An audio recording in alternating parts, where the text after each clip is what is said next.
500 रुपये का सिलेंडर हम लोग देने का काम करेंगे। बीजेपी की तरह खाली वादे हो जुमला हो ऐसा तो नहीं? ऐसा है, ये जुमलाबाज नहीं है राहुल गांधी, जुमलेबाज है नरेंद्र मोदी जी, जिन्होंने 15 लाख का वादा किया। कांग्रेस पार्टी और इंडिया अलायंस 300 से ज़्यादा सीटें जाने के लिए जा रहा है और हम लोग हर तरीके से सचेत हैं कि किसी प्रकार से 4 तारीख को ईवीएम के अंदर गड़बड़ी ना हो, गिनती करते हुए कोई गुंडागर्दी ना हो। आज राहुल गांधी जी ने भी ट्वीट किया है, अखिलेश यादव जी ने भी ट्वीट किया है कि हम लोगों को सर्टिफिकेट लेने तक मैदान नहीं छोड़ना। 1.5 लाख रुपए और युवा जो बेरोज़गार है, जो ग्रेजुएट हैं, उन लोगों के खातों में 1 लाख रुपए, किसानों को एमएसपी की गारंटी, किसानों का कर्जा माफ़ करने का काम इंडिया गठबंधन की सरकार करने का काम करेगी।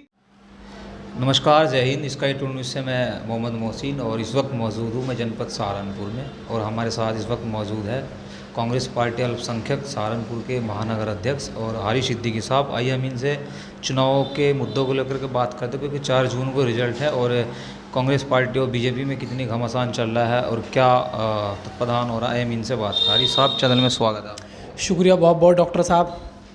हरीश भाई, बताइए, सबसे पहले आप बात करते हैं कि कांग्रेस पार्टी पर बहुत आरोप लग रहे हैं, मतलब जैसे कि मंगलसूत्र बेच दिया, अच्छा, और आगे भी बेचेगी।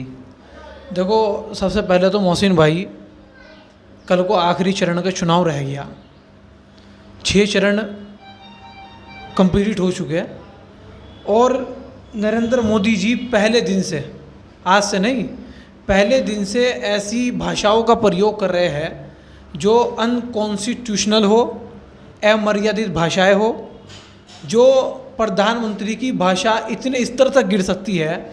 उन्हें ये नहीं पता कि प्रधानमंत्री की भाषा का स्तर क्या होता है। प्रधानमंत्री अपने पद की गरिमा ना समझे तो उसमें कांग्रेस पार्टी क्या करेगी। ये चुनाव 140 करोड़ देशवासी नरेंद्र मोदी के खिलाफ चुनाव लड़ रहे हैं। नरेंद्र मोदी बयान देते हैं कि मंगलसूत्र छीन लेगी। ये मंगलसूत्र उन लोगों को छीनने की बात कर रहे हैं कि इंदिरा गांधी ने जब देश को ज़रूरत पड़ी तो अपना सारा सोना और मंगलसूत्र, अपने सारे पैसे हिंदुस्तान को बचाने के लिए गिरवी रखने का काम कर दिया।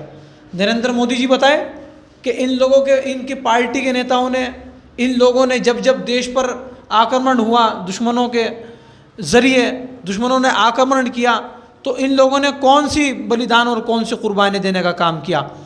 इसीलिए तो नरेंद्र मोदी कह रहे हैं, नरेंद्र मोदी आज तक 10 साल में अडानी और अंबानी का नाम नहीं ले पाए, और जब राहुल गांधी ने 10 साल लगातार अडानी और अंबानी का नाम लिया तो नरेंद्र मोदी जी कहते हैं कि टेम्पो में भर भर करके पैसा भेजा जा रहा है राहुल गांधी के पास। इसका मतलब नरेंद्र मोदी का पर्सनल उनका तजुर्बा है कि टेम्पो में भर भर करके पैसा भेजा जाता है। जब विपक्ष के सारे नेताओं को जेल में भर दिया गया, 2 मुख्यमंत्रियों को जेल में डाल दिया गया, ईडी सीबीआई सांसदों के पास, मंत्रियों के पास भेजी गई, तो जब नरेंद्र मोदी को पता है कि टेम्पो में अडानी और अंबानी का पैसा जाता है, तो नरेंद्र मोदी ने अब तक सीबीआई और ईडी अडानी और अंबानी के पास क्यों नहीं भेजी।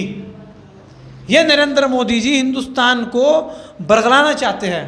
लेकिन अब की बार जो चुनाव है, जो 6 चरण का चुनाव है और कल को एक और चरण का चुनाव है, इसके अंदर इंडिया गठबंधन की सरकार बनने जा रही है और 140 भी पार नहीं करेंगे नरेंद्र मोदी जी। आप कहेंगे जैसे जैसे टाइम नज़दीक आ रहा है तो मोदी साहब बौखला रहे हैं। मोदी साहब तो टाइम नज़दीक आने पर नहीं, बल्कि पहले दिन से ही बौखला रहे हैं। और एक बात बताइए आप मुझे, मैं नमाज़ पढ़ूँगा, मैं इबादत करूँगा, मैं दुआ मांगूँगा, तो वो मेरे और अल्लाह के बीच की तो बात है। नरेंद्र मोदी जी एक बार नहीं 1000 बार साधना करें, लेकिन वो साधना कैमरों के बीच में हो, यानी कि गुप्त तौर से। जब इलेक्शन कमीशन के द्वारा ये एक गाइडलाइन है कि आप प्रचार नहीं कर सकते, तो नरेंद्र मोदी जी साधना में लीन होकर के क्या ये दर्शाना चाहते हैं कि मैं हिंदुत्व का एक वो एजेंडा पारित करना चाहते हैं। ये आज के टाइम में चुनाव ना तो हिंदू मुसलमान में है, ये चुनाव बेरोज़गारी पर है। ये चुनाव जो नरेंद्र मोदी जी काले धन की बात करते थे, वो काला धन इन्होंने 22 लोगों को देने का काम किया, इन्होंने 22 अरबपतियों को देने का काम किया, अपना पर्सनल जेट खरीदने का इन्होंने काम किया। इन्हें अब डर लग रहा है कि इंडिया गठबंधन की सरकार आएगी, पूरी की पूरी भाजपा की जांच होगी। इलेक्टोरल बॉन्ड जो सबसे बड़ा हिंदुस्तान का स्कैम किया है इस सरकार के अंदर हुआ है, उसकी जांच होगी। इसीलिए नरेंद्र मोदी जी अनाप शनाप बयान देने का काम कर रहे हैं। नरेंद्र मोदी ने भी परसों एक बयान दिया कि विपक्ष मुजरा कर रहा है। कितना गंदा और कितनी अभद्र भाषा का प्रयोग इस देश का प्रधानमंत्री करने का काम कर रहा है। मुजरा, ये कैसे शब्द बोल रहे हैं प्रधानमंत्री जी? इतनी गिरावट प्रधानमंत्री के स्तर तक पहुंच सकता है, इतने निचले स्तर तक पहुंच सकता है प्रधानमंत्री हिंदुस्तान का। आज तक इतिहास में, हिंदुस्तान के इतिहास में कभी ऐसा नहीं हुआ होगा कि मुजरा शब्दों का यूज़ किया गया हो हिंदुस्तान के अंदर, मंगलसूत्र जैसे शब्दों का यूज़ किया गया हो हिंदुस्तान के अंदर। पूछते हैं कि मोदी जी 400 पार का नारा देते हैं, इस संबंध में बताएं क्या मामला है? मोदी जी 400 पार का नहीं नारा दे रहे हैं। मोदी जी 400, मैं शुरू से कहता हुआ आ रहा हूँ, मोदी जी जो 400 पार का नारा दे रहे हैं बार बार, वो हिंदुस्तान को समझाना चाह रहे हैं कि भाई मैं तो 400 हार जाऊंगा और इंडिया गठबंधन 400 पार हो जाएगी। मोदी जी को 143 सीट मिलने के लिए जा रही है हिंदुस्तान के अंदर। 400 पार इंडिया गठबंधन का होने जा रहा है। ये लड़ाई युवाओं ने लड़ी है, ये लड़ाई महिलाओं ने लड़ी है, ये लड़ाई बुजुर्गों ने लड़ी है, ये लड़ाई महिलाओं के सम्मान पर हुई है। मैं बार बार आपसे कहता हूँ, हाथरस, बलिया जैसे कांड हिंदुस्तान के अंदर हुए हैं। आज महिलाएं अपना आप को ये सुरक्षित महसूस करने का काम करती है। ये लड़ाई हिंदुस्तान का बच्चा बच्चा लड़ने का काम कर रहा है नरेंद्र मोदी के खिलाफ।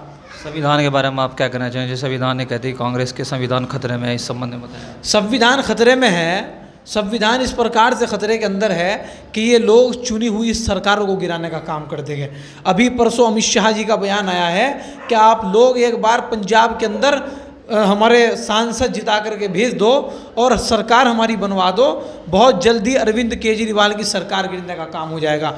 इन्होंने चुने हुए मुख्यमंत्रियों को जेल में डालने का काम कर दिया। इन्होंने 2023 के अंदर 150 से ज़्यादा सांसद जिन्हें हिंदुस्तान की आधी आबादी ने चुन करके भेजा, इन लोगों ने उनको बर्खास्त करने का काम किया, सस्पेंड करने का काम कर दिया। यानी कि जो आवाज़ें हिंदुस्तान की भलाई के लिए उठती हो, जो आवाज़ें हिंदुस्तान की कॉन्स्टिट्यूशन को बचाने के लिए उठती हो, ये उन्हीं आवाज़ों को दबाना चाहते हैं कांग्रेस। इनके सांसद, अयोध्या का सांसद प्रत्याशी कहता है कि तुम लोग हमें 350 सीटें दे दो, हम हिंदुस्तान के संविधान को बदलने का काम कर देंगे। इनके गुजरात के मंत्री कहते हैं कि तुम हमें इतनी सीटें दे दो, हम हिंदुस्तान के संविधान को बदलने का काम कर देंगे। तो बताइए अब कहाँ इनके नेता ही तो कह रहे हैं संविधान बदलने की बात। कांग्रेस पार्टी 350 सीटों पर चुनाव लड़ रही है, इस संबंध में आप बताएं। कांग्रेस पार्टी 350 पर लड़ रही है या 325 पर लड़ रही है या 543 पर लड़ रही है, ये विषय नहीं है। इस टाइम इंडिया अलायंस सरकार बना रहा है, इंडिया गठबंधन के सारे घटक दल सरकार बनाने का काम कर रहे हैं और हम लोग एक सजग और इंटेलिजेंट प्रधानमंत्री हिंदुस्तान को देने का काम करेंगे। और खटाखट खटाखट खटाखट फटाफट फटाफट फटाफट हम लोग महिलाओं के खाते में 1.5 लाख रुपए और युवा जो बेरोज़गार है, जो ग्रेजुएट हैं, उन लोगों के खातों में 1 लाख रुपए, किसानों को MSP की गारंटी, किसानों का कर्जा माफ़ करने का काम इंडिया गठबंधन की सरकार करने का काम करेगी। 500 रुपये का सिलेंडर हम लोग देने का काम करेंगे। बीजेपी की तरह खाली वादे हो, जुमला हो, ऐसा तो नहीं? ऐसा है, ये जुमलाबाद नहीं है राहुल गांधी, जुमलेबाज है नरेंद्र मोदी जी, जिन्होंने 15 लाख का वादा किया, 15 लाख नहीं आए। जुमलेबाजी की तो ये बात है, जैसे आप कानून को लेकर कानून व्यवस्था आप देख सकते हैं कितनी सटीक है। कौन सी कानून व्यवस्था सटीक है डॉक्टर साहब? जैसे गुंडागर्दी बिल्कुल खत्म है। गुंडागर्दी और डेली कांड आते हैं कि उस लड़की का यौन शोषण हो गया, उन्नाव के अंदर क्या हुआ, हाथरस के अंदर क्या हुआ, बलिया के अंदर क्या हुआ, ये बताइए आप मुझे। गुजरात के ये जो विकास करते हैं, गुजरात के अंदर इतना बड़ा पुल गिर गया, कई सौ लोग उसके अंदर मर गए, क्या हुआ उसके अंदर, कितने लोगों को जेल होने का काम हुआ। किसानों को यहाँ पर हिंदुस्तान के अंदर कुचल देता है मंत्री का लड़का, फिर उसी को टिकट दिया जाता है। यही तो भारत का संविधान, हम कह रहे हैं भारत का संविधान बचा लो वरना हिंदुस्तान के अंदर तानाशाही आ जाएगी। चलिए आखिर में आप कांग्रेस पार्टी कितने सीटों पर चुनाव अपनी जीत हासिल करेगी? कांग्रेस पार्टी और इंडिया अलायंस 300 से ज़्यादा सीटें जाने के लिए जा रहा है और हम लोग हर तरीके से सचेत हैं कि किसी प्रकार से 4 तारीख को EVM के अंदर गड़बड़ी ना हो, गिनती करते हुए कोई गुंडागर्दी ना हो। आज राहुल गांधी जी ने भी ट्वीट किया है, अखिलेश यादव जी ने भी ट्वीट किया है कि हम लोगों को सर्टिफिकेट लेने तक मैदान नहीं छोड़ना है। और हम लोगों को एक एक चीज़ देखनी है, कहाँ ये लोग गड़बड़ी कर रहे हैं, कहाँ ये लोग दिक्कत पैदा कर रहे हैं। क्योंकि नरेंद्र मोदी जी किसी भी हद तक, जिस तरह से इनकी भाषा के अंदर गिरावट आई है, भाजपा किसी भी हद तक जा सकती है। वाराणसी के चुनाव को लेकर क्या कहते हैं? वाराणसी में बड़ी टक्कर है कांग्रेस पार्टी। वाराणसी मत कहो आप, नरेंद्र मोदी जी ने उसका नाम क्यूटो रखा था, क्यूटो, कि हम लोग उसे क्यूटो बना देंगे, क्यूटो जैसा बना देंगे हम लोग उसे। आज गंगा वहाँ पर मैली हो चुकी है, 22 नाले का आज भी पानी वहाँ पर जाता है। आज भी गंगा नहीं सही कर पाए आप लोग। हज़ारों करोड़ रुपया गंगा के अंदर खर्च कर दिया आप लोगों ने, आज भी मेरी गंगा मैली है, आज भी हमारी गंगा मैली है। जब गंगा वहाँ साफ नहीं हुई तो क्यूटो कैसे बन जाएगा हिंदुस्तान, बनारस। और उत्तर प्रदेश कांग्रेस कमेटी के अध्यक्ष माननीय श्री अजय राय, हम सबके नेता, हमारे सियासी इमाम वहाँ पर चुनाव लड़ने का काम कर रहे हैं, हमारे रहनुमा चुनाव लड़ने का काम कर रहे हैं। और हम आपको बता रहे हैं कि वहाँ पर अजय राय जी नरेंद्र मोदी जी को बहुत भारी मतों से हराने का काम करेंगे। जो क्यूटो बनाने का सपना नरेंद्र मोदी जी ने बनारसियों को दिखाने का काम किया था, काशी के लोगों को साथ धोखा करने का काम किया। कल को 1 जून है और आज हम आपको बता रहे हैं अजय राय बहुत बड़े मार्जिन के साथ वहाँ पर चुनाव जीतेंगे। क्योंकि बनारस की जनता भी कह रही है कि 10 साल हो गए नरेंद्र मोदी जी ने उसको अनाथ करने का काम कर दिया। एक गांव नरेंद्र मोदी जी ने वहाँ पर गोद लिया था बनारस के अंदर, आज तक उसकी नहीं हालत सुधार पाए नरेंद्र मोदी जी। बनारस की तो हालत क्या सुधारेंगे? आप ये कहना चाहते हैं कि अब क्या इस बार आपकी कांग्रेस इंडिया गठबंधन की सरकार, इंडिया गठबंधन सरकार बना रही है। कल को चुनाव है, 57 सीटों पर लगभग आई थिंक 57 सीटों पर चुनाव है।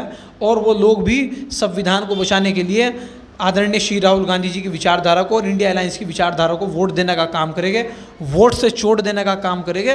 बाकी 4 जून को आप लोगों को इंडिया की सरकार की एक खुशखबरी मिलने का काम होगा और इंडिया गठबंधन सरकार बनाने का काम करेगा।